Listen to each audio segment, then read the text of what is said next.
Hello, everybody, and welcome to the Brides for Justice Movement, the podcast. My name is Zachary Mallory, and I am the founder and the host of the Brides for Justice Movement and the Brides for Justice Movement, the podcast. All right, so we are here, but before we dive into the candidate interview, really quickly, I want to introduce one of my new co-hosts on this podcast, Sarah. Welcome to the podcast, my friend. It is so good to have you.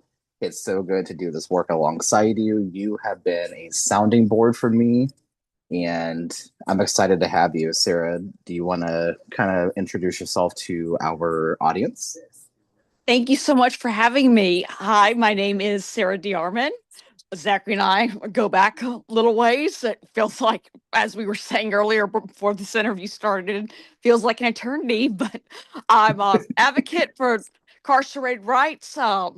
I have my own nonprofit, Voiceless Behind Bars, and I uh, focus on the midterms this year, getting out. Uh, Especially here in Alabama, where I live, making sure that people vote these midterms. I focus on that every year, but especially Mhm. this year, last year, it was very disappointing, the turnout, like 31%. Really want to raise that up. And with the primaries, people usually ignore that, and we can't have that this year. So, again, Mhm. glad to be on here and also interview our guest. I'm very excited. Yeah, this one is an absolute powerhouse in Alabama. And running for US Senate, this is obviously it takes a lot to do this, Mhm. right? And it takes a lot of energy, it takes a lot of talent, and this interview is going to be a good one. I can already feel it. But Mhm. Sarah, feel free to introduce our candidate interview today. Feel free to do so. As Zachary said, they are running for senator in Tommy Tuberville's place, and I can tell you they will do much better job. And they know three branches of government, so already off to a good start. So I'm going to introduce my friend Dakarai Larriett. Dakarai, good to have you on the show. Thank you so much. And yes, I do know the three branches of government. There we go, off to a good start. But you know what? Here's the thing. I think my poodle could do better than Tommy. Yes. And Oh, I Poodles say are that very smart. because Poodles are very smart. So I believe you. I am in the state of Kansas, and you want to take a guess Mm, at who my U.S. senator is? Kansas. I don't So know. I have Dr. Roger Marshall, Okay. I who don't know that name. who abandoned his own constituents at his own town hall that his team, organized.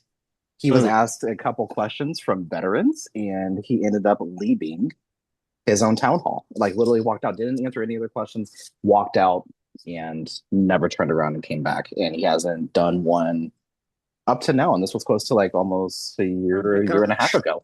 So yeah. oh, that's very common. That's very common. We call Barry Moore Backdoor Barry. He's running Oh, on the Republican side for Senate here in Alabama, that's and he true. ran out. He ran out of his own town hall from the back door. Good God. And he got Trump's endorsement. Trump endorsed. Yeah. But Sarah is going to be leading the interview. I'm going to turn everything over to Sarah. Um, Again, thank you so much for coming on the podcast. You bring a impeccable energy that I think is going to do very well. And you are going to turn this vote out. And I can already feel it. The energy around you is beaming. I Always. it's this bright light. But Sarah, take it away, my friend. Thank you so much. So, Dakari, last night was the debate between the candidates for senator for the primaries. Last night we briefly talked about gerrymandering that's been going on with the redistricting, and unfortunately, KIV, even though the uh, legislative session is over, this morning I woke up and I found out she is calling in to just do even more gerrymandering. Did you? I'm sure you found out about that as well. What was your reaction? Just Disappointment. I thought that Kay Ivey was ready to sail away and retire and Mm-hmm. end her 10 years without more drama. And apparently, all of the ambitious men around her convinced her to change her mind. So Yeah. apparently, Steve Marshall and others have started filing lawsuits and such to create churn Mm-hmm. and disorder for this very cycle. I And saw we that are, Steve Marshall was filing lawsuits. Yeah. yes. And as a candidate, it seems so inappropriate. He's also a candidate for US Senate. Mm-hmm. So we have people who have been campaigning for a year for specific districts. They've qualified. They are literally on the ballot, ready for the vote to happen in 2.5 weeks. And now we're talking about untangling all of that. Right. It's unbelievable. It is, and just it, like you said, it's very disappointing. I remember last night with the debate, the MC for the night was Wayne Rogers, who's running for Secretary of State, and not even he, who is an election expert, was expecting this morning. Even he was sitting here, shocked, very disappointed, and already, like I said last night, we were already just exhausted. Now, just here we go again, and Yeah. And that's the point. That's the point. It's the constant chaos and churn to disengage people civically. But I don't think it's going to happen this time. If they truly are trying to untangle 2026, especially after the SCOTUS decision yesterday, Mhm. this is going to drive Democratic turnout like never before. I agree. I completely agree.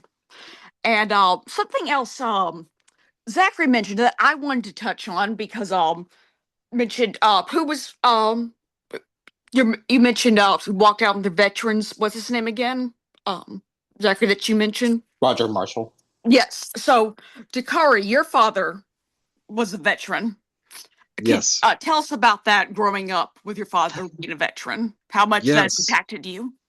Huge impact. So, dad served in the Army, and he was actually a mechanic that repaired medical vehicles. And his work took us around the world: Mhm. California, Oklahoma, Washington State, Germany. He even served in South Korea, but we stayed stateside during that rotation. So it really just emboldened in me a respect for our Army and the importance of Congress in the process of declaring war. And that's why the whole Iran situation is so upsetting to me, that Same.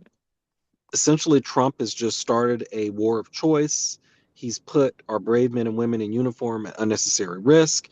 He is creating frankly, an illegal tax. We're paying Mhm. $4, $5 a gallon for gas. So this is a complete disrespect of the military and, frankly, separation of powers.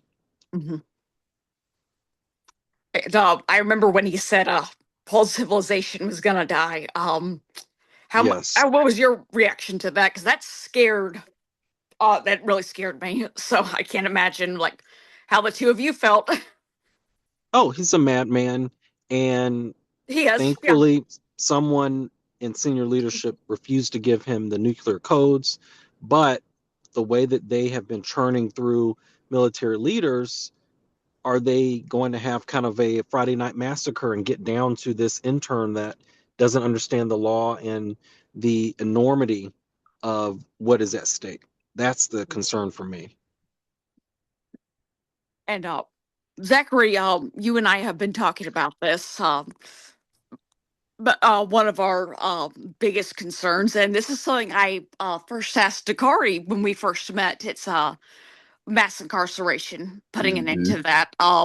This has been not only a huge concern of ours, we've both seen the Alabama solution. Mm-hmm. So, what was it? I know you've also asked other candidates here in Alabama about that. Was there something you wanted to ask Dakari in particular about that?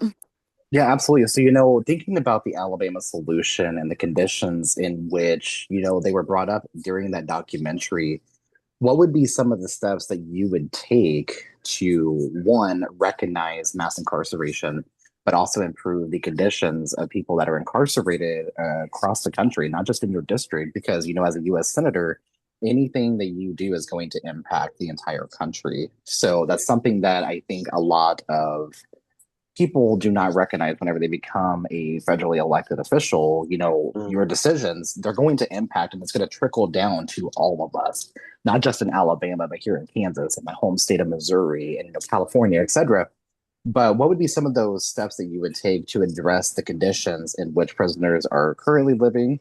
Because there are other places outside of Alabama that are just as bad, if not like obviously 100% worse.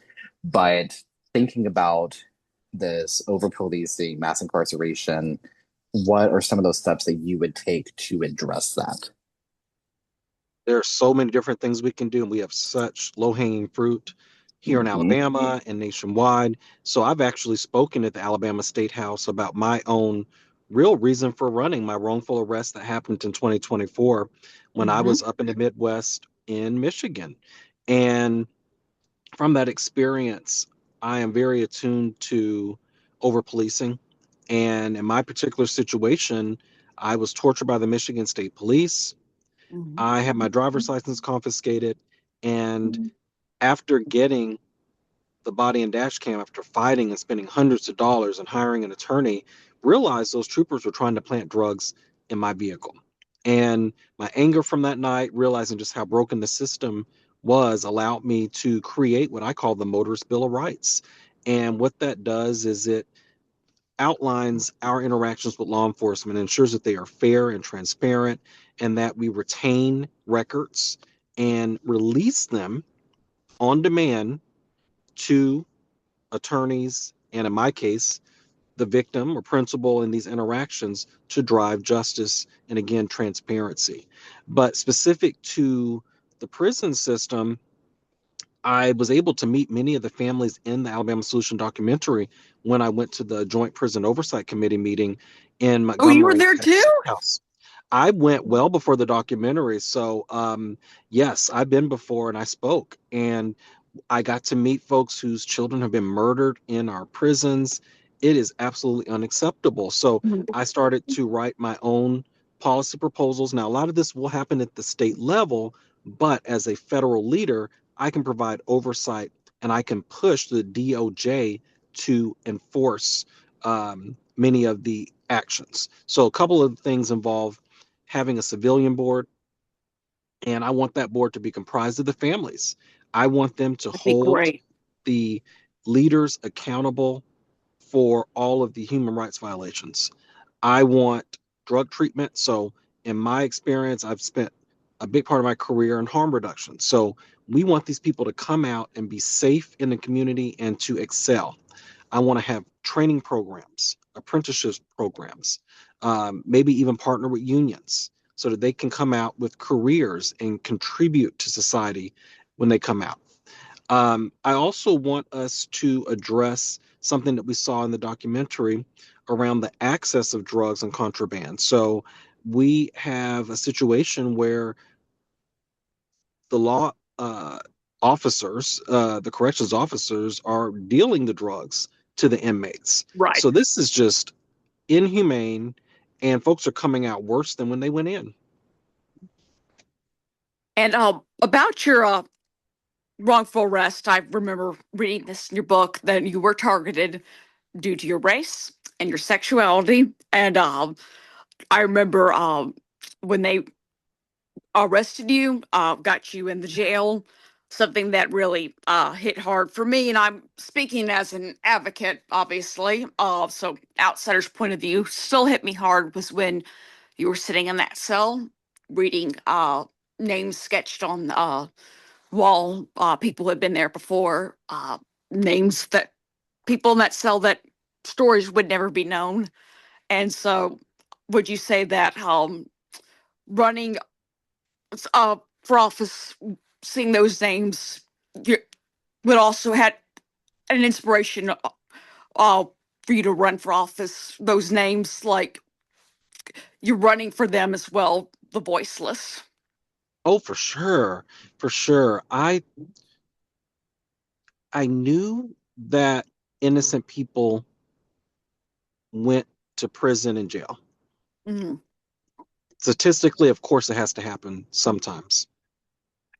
But when I saw it happen to myself, when I'm 100% sober, 100% innocent, and just to see how vindictive and mean spirited the troopers were, I realized that it was even bigger than what I knew. Yeah. And what I learned in this process is folks get stuck in the criminal justice system. So let's say, in my case, you miss a day of work. Well, what if you lose your job? You lose your car gets towed. I have to abandon my car to go to jail, right? So it can spiral into a situation where you completely ruin someone's life. And Mhm. I started to learn about that whole process. And I learned about people who didn't have the money to pay bail and get out, like I did, where they get stuck there for months. Exactly. So, And I'm sure yes, you've also learned about other wrongful convictions where people are there for years. For yes. like they the way that prosecutors work, where I know not every single one, but a lot of them, where they just build this case around someone who didn't do it, and Mhm. they're there for decades. And is that something you're also focused on? Oh, absolutely. Absolutely. And we've seen so many instances now where it's like an 11th hour that someone gets off of death row. Yep. So it is shocking how often we get this wrong. And Yeah. there is clearly a breakdown in the process. And that is absolutely an area that I'm focused on and will focus on as United States Senator. Zachary, this means a lot to you too. With we're both against the death penalty, and I know Mhm. while I was at the debates last night, you were attending some vigils. One of them was an innocent man who got executed. Yes. I would like to hear about what that was like for you attending those vigils, because I've I attended those before. Like last year, Anthony Boyd here in Alabama, innocent man Hmm. executed. Yeah. I think sitting and listening to the stories and recognizing that there's obviously bias that goes into sentencing, and James Broadnax is a specific one that really stands out to me. And I read an article this morning, and my heart literally shattered after reading this. Hmm. And this story hits me. Oh God, see, you can hear it in my voice. It's changing. It's okay. It's okay. This story really does kind of hit me a lot. Because Me too. he was prosecuted over rap lyrics, y'all. Mm. He was prosecuted over rap lyrics, And there and were a lot of rappers defending him. yes, Mm. they came out. This is one of the like cases that hits the headlines, right? Which oftentimes we don't see Oh yeah, Hmm. because yeah. mainstream and corporate media, well, we know how that goes. We talk a lot about money in politics. We also have money in media too. And that's something that Oh is yeah. not addressed literally at all. But going back to James, um, attending the virtual vigil, and I think also like hearing Rob Dunham, which, Sarah, who I'm talking about. Rob is a well known um, attorney that has overturned death sentences in the state of Pennsylvania, and he's advocated for a lot of different things. But we also are creating a series on this podcast with death penalty action, and we're doing a deep dive into the history of the death penalty and Hmm. a lot of the biases that goes into it. So my question to you, and also thinking about stories like James Broadnax, and his wife shouted, "I love you," as he is executed. Mm. Um, but he was sentenced to death based on rap lyrics. And And when he his cousin, so-called confessed, he was under like he was on yes, drugs. Like he couldn't yes, consent. You know. yes. And his cousin also stated a week before that he was the one who was the killer. Right. But the Supreme Court, the United States Supreme Court, Governor Abbott and the Texas Supreme Court rejected all of his appeals, and he was executed at around like 6:15 or like 7:15 last night. So addressing this, what are some of those steps that you would take to address, like, obviously fair sentencing, which this goes beyond just a platform, right? There's a lot that goes into this, and also bringing in like your personal experience into this too. What are some of those steps to address this as exactly what it is? Well, I know intimately what can happen when you have an activist judge that is playing partisan politics. So again, I'll go back to my experience. Despite all of the video and audio evidence supporting my story and the fact that I don't use drugs and there was never any narcotic found in my system, despite all of that evidence, my cases were thrown out, even in appeal, because of, guess what? Qualified immunity. And a judge who frankly just did not want to see his state get sued. Okay. So it starts from my role in the Senate in confirming judges who uphold the law, that are not running interference for states and special interest and businesses. So we've got to take control of our justice system. It is out of control. We saw this with SCOTUS again yesterday. SCOTUS is so predictable now because it is partisan politics. It's not interpreting the law. They're writing Republican MAGA laws, every single ruling. So that would be my key responsibility as just a member of the body. And then if I were, of course, to serve in a judicial capacity or in a committee, I would certainly push for more reforms that drive a more just justice system, because we are seeing right now it is not equal justice under law. And then finally, it is about using the bully pulpit. So coming out in support of proper interpretation of the law and using that platform as a senator. And that's something I've done. I've lended support to individuals that have not been treated fairly in our justice system, including Jabari Peoples in Homewood, right in our community. And in a similar situation, the police department withheld the video from the family. They finally, Remember that? yes, finally a year later, the complete video has started to circulate, and I don't believe the family has gotten it yet, but it's starting to circulate. Imagine a whole year without actually seeing what happened and being able to actually form your side of a case. So these are things that I'm going to continue to push for. It's all about transparency and fairness.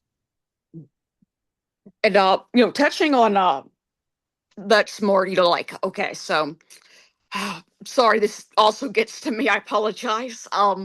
Last year, as we know, Anthony Boyd, innocent man, was executed. And this is straight out of the Nazi playbook. He was suffocated to death with the gas mask. That took 36 minutes. I remember being on the live stream with Abolition Hope and Death Penalty Action, and that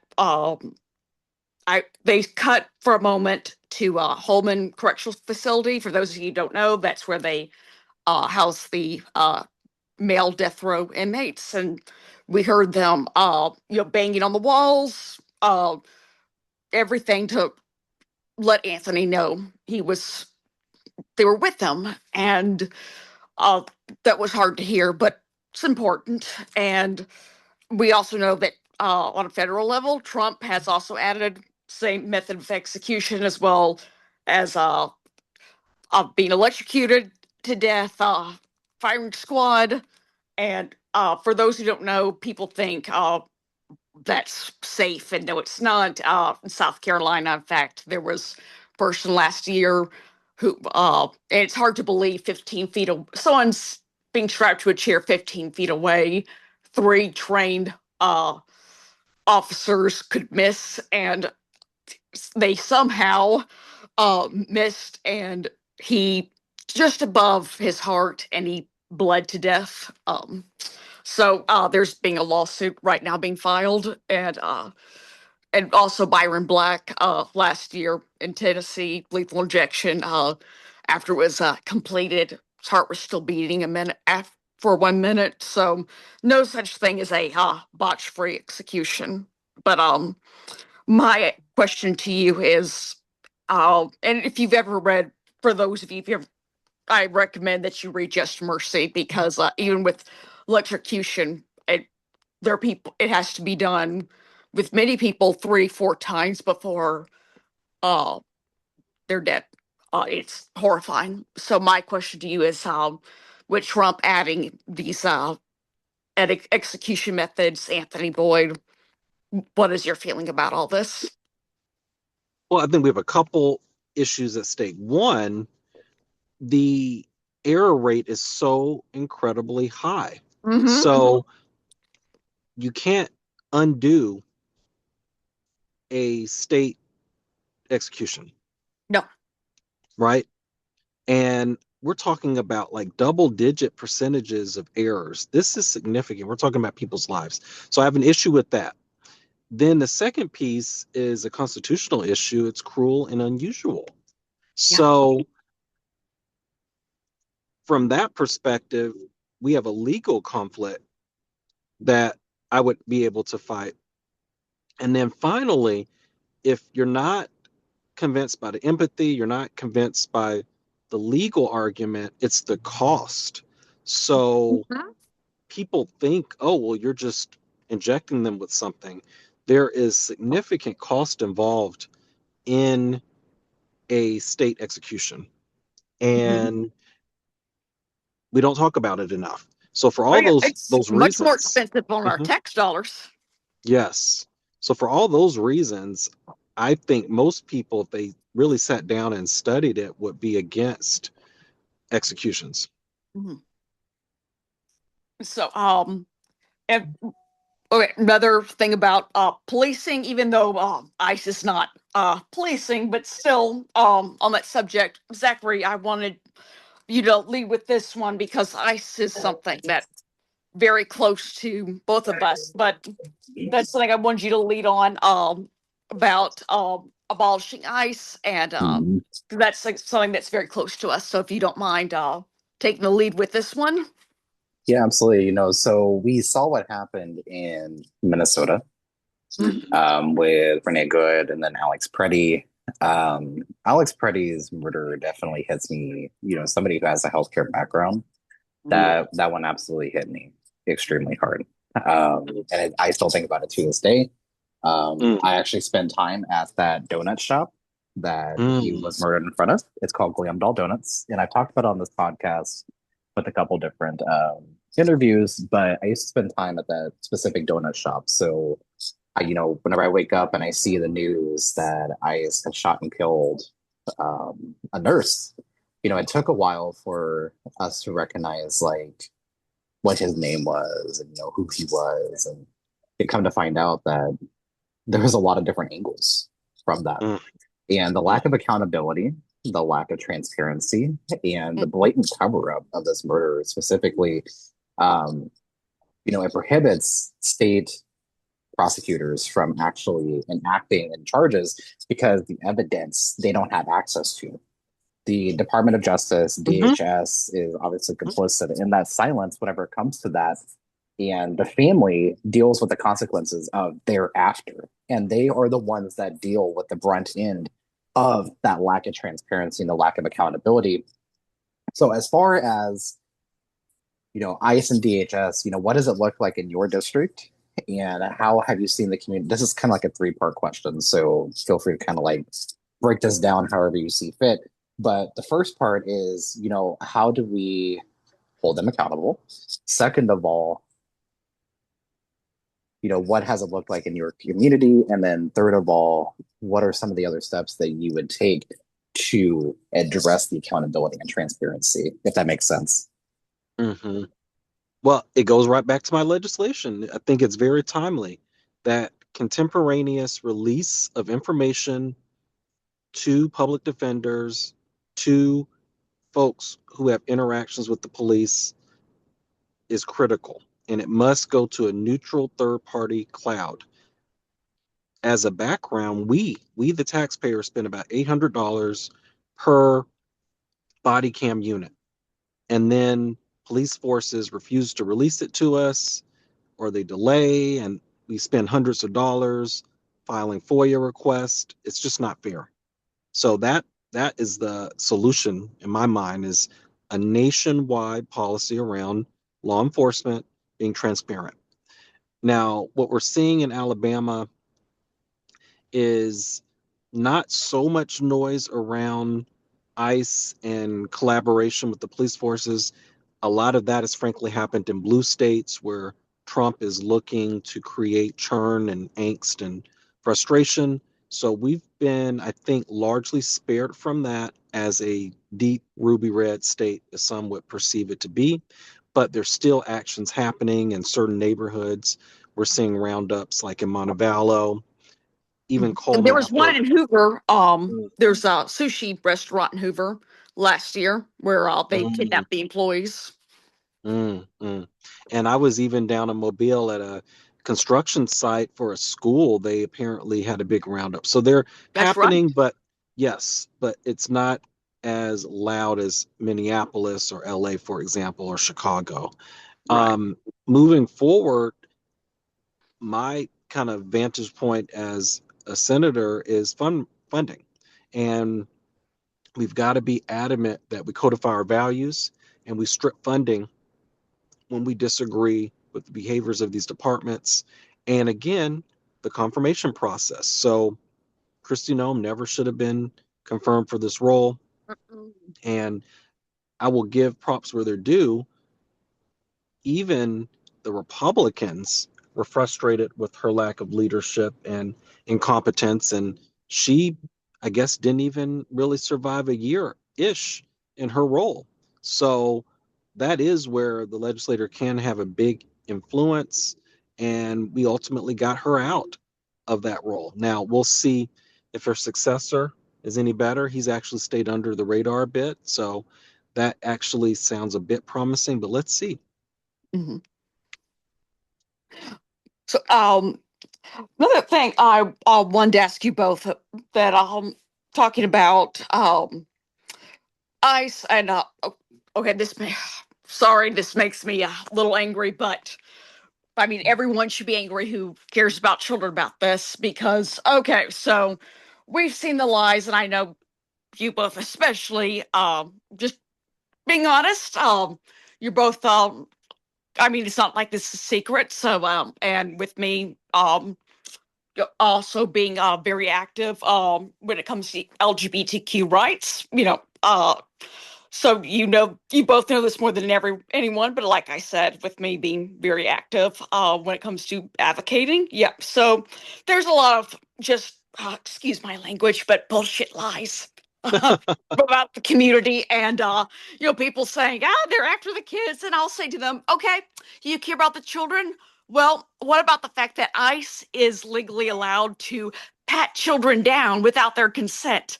That makes me Mm, angry. Why doesn't it mhm, make you angry? And mhm, they'll say, again, these lies that, they can mutilate children. I'm like, okay, that's not true. If that were true, then doctor should be fired and arrested. But that's been mhm. proved to be untrue. So, well, Zachary, I would like for you to lead in with this question about these lies and about the fact that ICE are very harmful to children, putting them in these detention centers, and how like when we see people being arrested, not a drag Mhm. queen, not someone from the Mhm. LGBTQ community. We see, the police, ICE, they're the perpetrators. So And I think one thing that we need to recognize is DHS and ICE is not law enforcement. They are not exactly. to operate as law enforcement like the local municipal law enforcement. But what we're seeing is there are a lot of local police departments that are cooperating. And Mhm. my question to you is, are you familiar? Well, I guess it's more of like yeah, it's kind of like part question, part like statement. But are you familiar with what a 287G contract is? I'm not. Can you elaborate on that? So a 287G contract is a contract between a local municipal police department and the Department of Homeland Security, in which they can act as, quote unquote, as ICE agents and cooperate with federal agents. And I don't know if you know this or if anybody else who is listening, and Sarah, I don't know if you know this either. I did not. But there is no legality and there is no actual law federally or in any state that a local municipal police department or police officers have to cooperate with federal agents. There is no law that says that they are required to do so. The 287G contracts, which you can actually go into Google and type in 287G in your local department, and obviously it's like AI powered, which I hate AI and we need to regulate it. But it pulls up like those sources and shows you which departments in your area are cooperating with these federal agents. So in regards to local municipal police departments, because keep in mind, unless they are the Kansas City, Missouri Police Department, which is actually not locally controlled, it is under a state control by the governor's office and the board of police commissioners.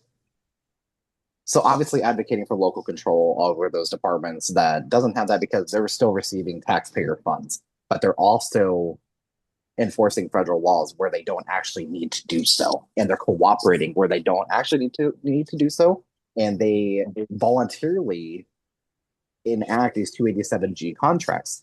So as far as accountability and transparency, it literally is not there. Yeah. But this is nothing new whenever it comes to policing. This is nothing new whenever it comes to mass incarceration. This is nothing new whenever it comes to injustice that marginalized communities have faced. But we're also seeing attacks towards the LGBTQ plus community, like Sarah was saying. And we're seeing these children that are being forcibly removed. Yeah. Yeah, they're being, yes. And I was trying to go somewhere else with that. But as far as like the 287G contracts go, there needs to be obviously transparency and there needs to be more information around that. So I'm just trying to think of what it would look like as far as like a policy standpoint about that accountability and recognizing that, and letting police departments know, like, you don't have to do this. Don't let them bully you into, signing on this contract. You don't have to do it. But what we're seeing is DHS is like, oh, we're federal agents and we can come into your community. Well, no, it doesn't work like that. Like, that's not how this is supposed to go. We have the right to due process. In fact, it's so important that due process appears in both the Fifth and the 14th Amendment. It's so important that it appears in the Constitution more than once. Mm-hmm. Like, it's literally common sense. You get arrested, you go to jail, you have a court date. That's due process. Without due process, it's literally government sanctioned kidnapping and sending these children and these families to concentration camps. These are not detention centers. These function and are ran as concentration camps. Yep.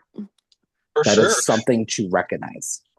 Well, I sat in and heard Sheriff Petway, who's the sheriff for Jefferson County. So that's our biggest, bluest county in Alabama, and that encompasses Birmingham.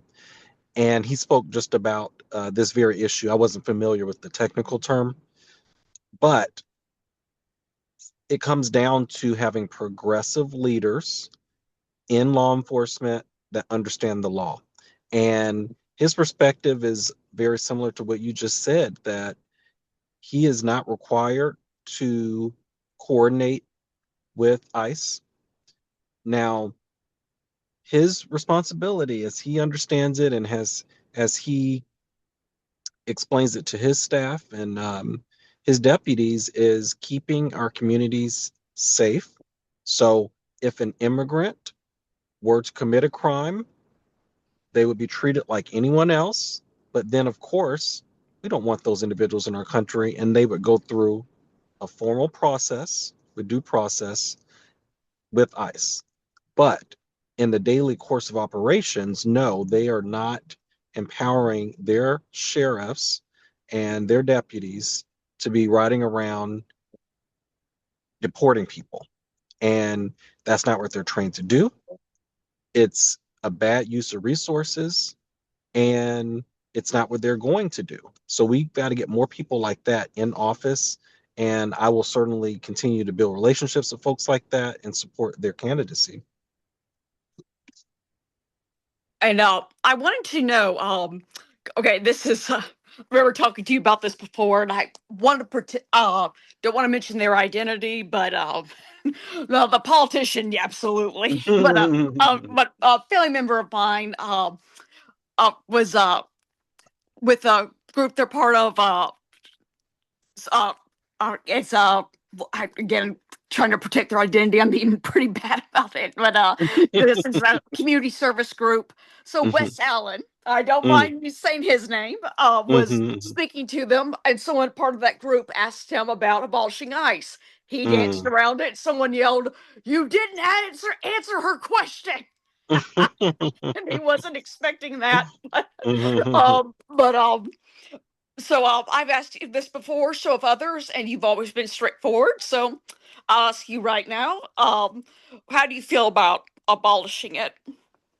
Yeah, I think it's become like a flashpoint, and people get very tense about it. But the bottom line is, it's like any organization. If we no longer need it, trust it, it's no longer effective, we can reform it or completely eliminate it. And I think that ICE, as it stands today, has completely lost respect of the public. Right. And gosh, the value of the name is so poor, they're even talking about changing it to nice. Did you hear about that? Oh, I did not. Oh my God.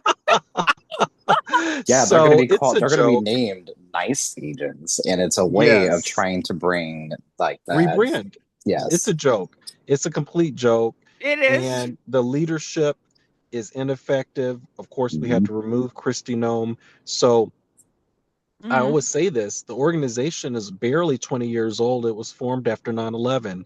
We can move these functions to other groups. We can reform the structure, and it has gotten so big. With the big beautiful bill, their budget was triple, billions and billions of dollars. They are bringing people on so quickly, they're not training them. So it's a fundamentally broken organization, and I think that it's time to deconstruct it Mhm. I and find agree. it a structure that keeps us safe without committing human rights violations. So, I whatever that looks like, I'm prepared to sit down with law enforcement, immigration enforcement professionals and design that organization. because it's one of those things like there's some things that you can reform and there's some things that need to be abolished. And Right. you just said it. If you're older than 2003, you were older than DHS. Just like if you're older than Right. it's the truth because it was created out of alleged fear after 9/11, like you Right. just stated. And I say alleged because there's no actual substance behind that. Right. But Right. thinking kind of like the alleged fear of immigrants in our country. Oh, they're taking our jobs, they're doing this. They actually end up paying the higher taxes, but they're not ready for that conversation. Mm. And these are also That's the same true. people that are going to go into a Mexican restaurant. They're going to be completely racist, and then they're going to still eat at the Mexican restaurant. And we saw it in Minnesota where ICE agents went in to a Mexican restaurant. They sat down, they were served because, this is a locally owned business. They're not going to turn anybody away. And then what happened was ICE came back many, many hours ago and they detained every single person, even the ones that served them. That was such a So sad story. it is devastating. It is deeply alarming. And right here where my mom lives at, a city council member was also harassed by the Kansas Bureau of Investigation Mm. because she is a brown woman and she's an elected official. They tried to say, oh, she shouldn't be elected. She's not a legal citizen. Oh, Well, correct me if I'm wrong, but in order to be elected, you have to be a United States citizen. So she wouldn't have been elected. She wouldn't have been able to go through the whole process if she was not a United States citizen. She was harassed. She was targeted because she is My speaking gosh. out. And this is what happens to elected officials that do speak out against this administration, against DHS, against ICE. I full heartedly 100% back any elected official that is actually going to hold the line and back it up. And not somebody like Chuck Schumer that bends over backwards and doesn't Oh even my give a fuck gosh. about anything. And the current leadership both in the U.S. House and in the Senate, is not meeting the moment on either side of the aisle. They're not meeting the moment. They're not meeting the will of the people. They are bending over backwards for APAC and for this PAC money, which is a whole nother conversation about how do we get money out of politics. We need to recognize that money is not free speech, regardless of what the 2010 decision stated with FEC versus, or Citizens United versus FEC. If you're older than 2010, you're older than Citizens United too. Hmm? I feel pretty fucking old, but Same here. just just thinking about that, we'll wrap up here in just a few. But Sarah, I'll pass it back over to you. Is there anything else that you wanted to bring up during this? Anything else you wanted to ask? Something maybe you haven't asked before, or anything like that? Okay, so I something I wanted to wrap up with Dakarai, I know that you are very involved with charities, and I am too. Zachary is, and so I would like for you to speak on that for a moment. You also talked about that last night in the debate. That is something just very important for people to hear about and get involved with. So, do you mind telling us about that for a moment? Which organization in particular?